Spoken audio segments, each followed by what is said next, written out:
боиси ифтихор ва сарфарозист ки миллати соҳибтамаддуни тоҷик таърихи бою ғанӣ дошта, ниёбони мо то имрӯз асарҳои пурарзишу гаронбаҳоеро ба насли имрӯзу ояндаи кишвар ба мирос гузоштаанд. қайд кардан ба маврид аст ки аҳли илму адаб бо асарҳои беназирашон то имрӯз номи хешро дар саҳифаҳои таъриху адабиёти миллат сабт кардаанд. басе ранҷ бурдам дар ин солу си, аҷам зинда кардам бадин порсӣ. намирам аз ин пас ки ман зиндаам, ки тухми суханро парокандаам. шоҳнома ватан аст. вақте ки шоҳнома мегем, пеш аз ҳама симои ҳаким фирдавсии тусӣ ки барои меҳнати шоистааш, барои зинда кардану эҳё кардани миллат, ватан ва ҳимояи мардуми ватан асар офаридааст. дар ҳама давру замон номи фирдавсӣ, номи муаллифи худро ин шоҳ асар зинда нигоҳ медорад. фирдавсии тусӣ барои навиштани ин шоҳ асараш чиқдре ки гуфтем 30 соли умрашро сарф кардааст, то ин ки ба мардуми дунё нишон диҳад ки ин мардуми соҳибтамаддун, соҳибфарҳанг таърихи ниҳоят бою гароне дорад ки ҳамаи қавму миллатҳои гуногун ба ин асар рӯ овардаанд. мазмуну муҳтавои асосии асарро далерию шуҷоатмандӣ ва ватандӯстию хештаншиносӣ ташкил медиҳад. ин асар аҳамияти бузурги тарбиявӣ ва ҷасорати мардонагӣ дошта, дар тӯли таърих ҳамчун намунаи олии асарофаринӣ аз сӯи муҳаққиқону донишмандони ҷаҳон мавриди омӯзиш қарор гирифтааст. ин аввалин хамосае мебошад ки танҳо ба қалами як шоир тааллуқ дорад, аммо баъди чанд муддатҳо шоирони муосири тоҷик аз ҷумла мансурӣ ва дақиқӣ ин хамосаи бузургро аз назм ба наср баргардон намудаанд.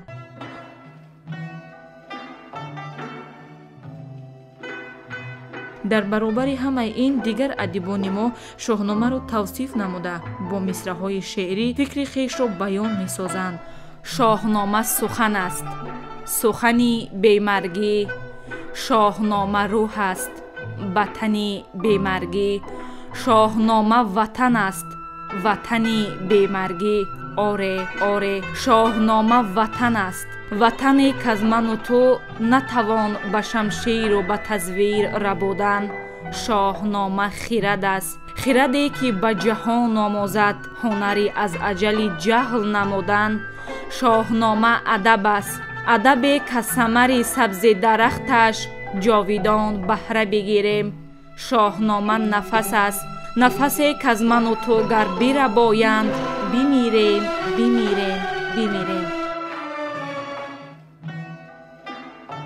ин хамосаи бузург аз 9 ҷилд иборат буда дорои 60,000 байт ва 120,000 мисра мебошад. шоҳнома аз 3 қисмати асосӣ иборат аст ки дар он муборизаи ду қувваи бузург аҳура маздо ва аҳриман инъикос ёфтааст. дар ин асар давраи ҳукмронӣ зиёда аз 50 подшоҳ ба қалам оварда шудааст ки дар замони ин шоҳон ҷашнҳои қадимаи мардумӣ аз қабили ҷашни сада, меҳргон, тиргон ва наврӯз ба миён омадаанд. яке аз шоирони бузурги адабиёти классикии форс-тоҷик абулқосими фирдавсӣ тӯли 35 сол достонои шоҳномаро навишт ва шоҳномаи безаволи абулқосими фирдавсӣ бузургтарин ва асари безавол дар адабиёти классикии тоҷик маҳсуб меёбад. биноҳои обод гардад хароб, зиборону аз табиши офтоб. паяфкандам аз назм кохе баланд, ки аз боду борон наёбад газанд.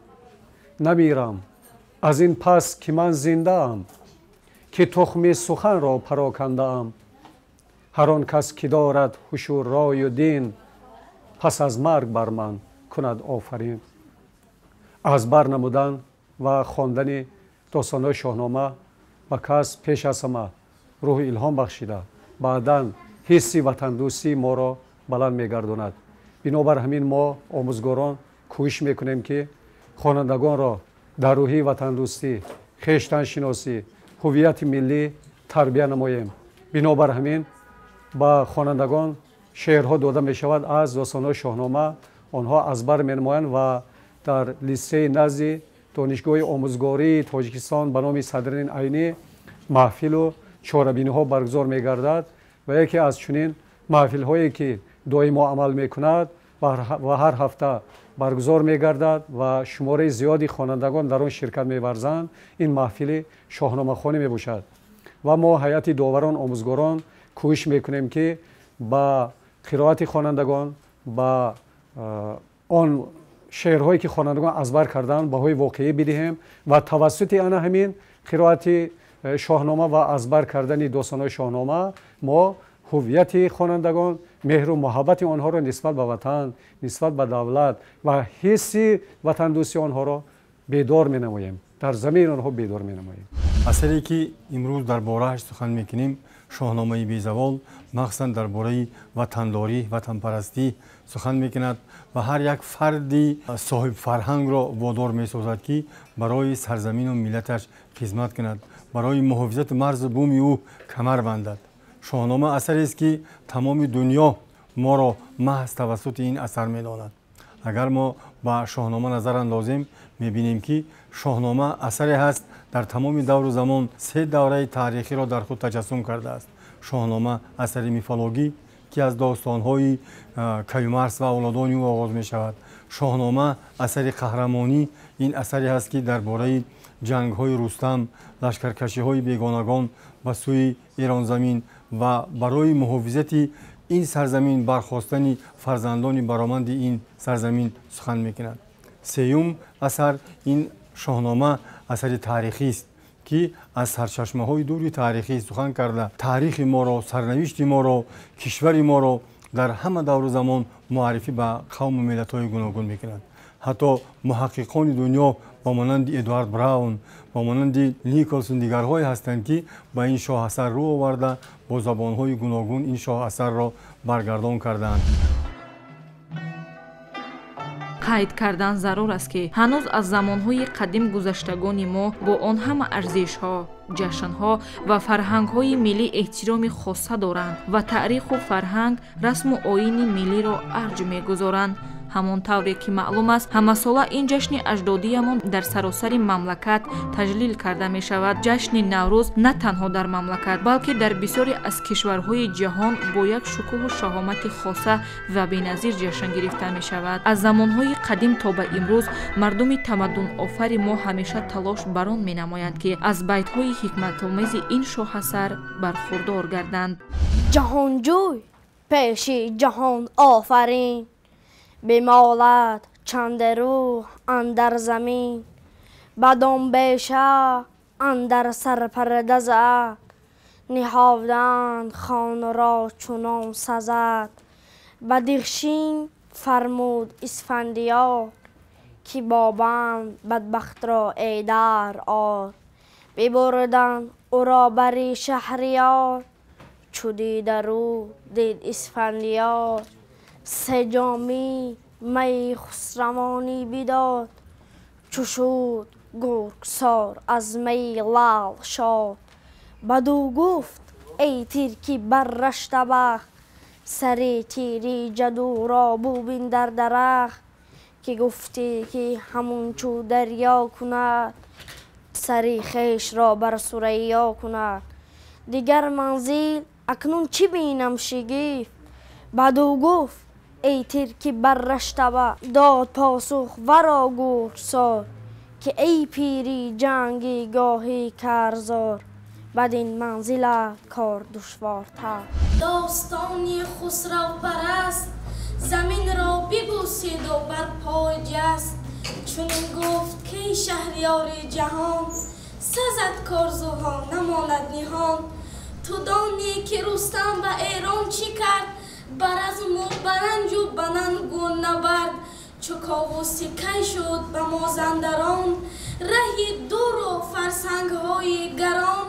ки девон бубастанд ковусро, чу гударзи гарданкашу тусро. таҳамтан чу бишни танҳо бирафт, ба мозандарон рӯй бинҳо тафт.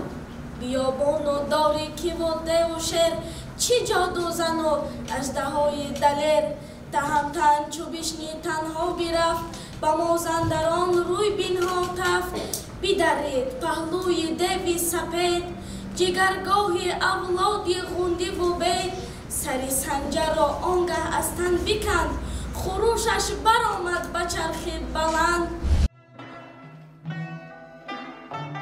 қисмати охири ин асар яъне қисми сеюм давраи таърихӣ мебошад ки муаллиф забткориҳои шоҳонро ба қалам додааст. баъд аз мутолиаи пурраи ин шоҳасар ба мо маълум мегардад ки яке аз достонҳои дарозтарини он достони рустам ва суҳроб ба ҳисоб меравад ва он сеяки ин асарро дар бар мегирад. боиси ифтихор ва хушнудист ки то имрӯз аз рӯи достонҳои шоҳнома садҳо саҳнаҳои театрӣ ба намоиш гузошта шудааст.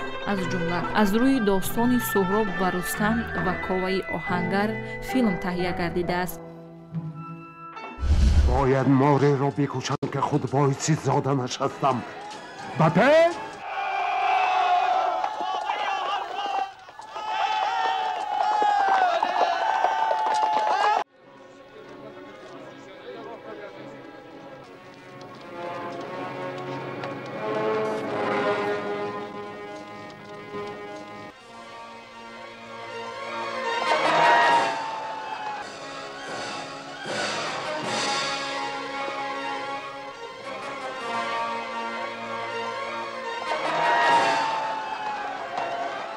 شاهنامه بیزوال اثر قهرمانی است. خود فردوسی میگوید که هر آن کس که شاهنامه خوانی کند اگر زن بود پهلوانی کند. در این زمینه درباره این شاه اثر و مؤلف شاه اثر شاعران زیادی چی در زمان فردوسی و چی در زمان معاصر شعرها گفتند و روح مؤلف این اثر و خود اثر را زنده گرداندند.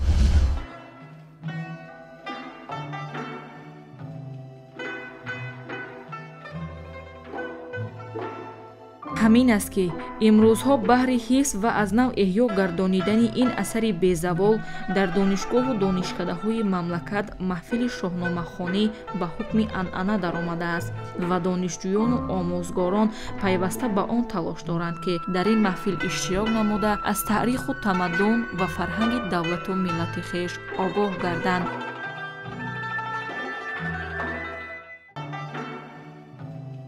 бо ин мақсад дар литсеи донишгоҳи давлатии тоҷикистон ба номи Садриддин Айнӣ миёни гурӯҳи хонандагон маҳфили шоҳномахонӣ эълон гардидааст. озмуни мазкур дар давоми ҳафтаи хониш рӯзҳои панҷшанбе баргузор мегардад ки дар он гурӯҳи хонандагони аз синфи панҷ боло ҳуқуқи иштирок карданро доранд. пас аз ба анҷом расидани маҳфил тарзи қироати ҳар як хонанда ба инобат гирифта шуда онҳо сазовори ҷойҳои намоён мегарданд. дар охир баҳри рӯҳбаланд ва ҳавасманд гардонидани шахсоне ки ҷойҳои намоёнро соҳиб гардиданд аз тарафи раёсати донишгоҳ ва дигар шахсони масъул бо тӯҳфаҳо ва сипосномаҳо қадрдонӣ карда мешаванд. бо ташаббусу дастгирӣ ва дастуру супоришҳои бевоситаи пешвои муаззами миллат муҳтарам Эмомалираҳмон китоби шоҳномаи безаволи Фирдавсӣ чоп гардида тақдими ҳар як хонадон гардид.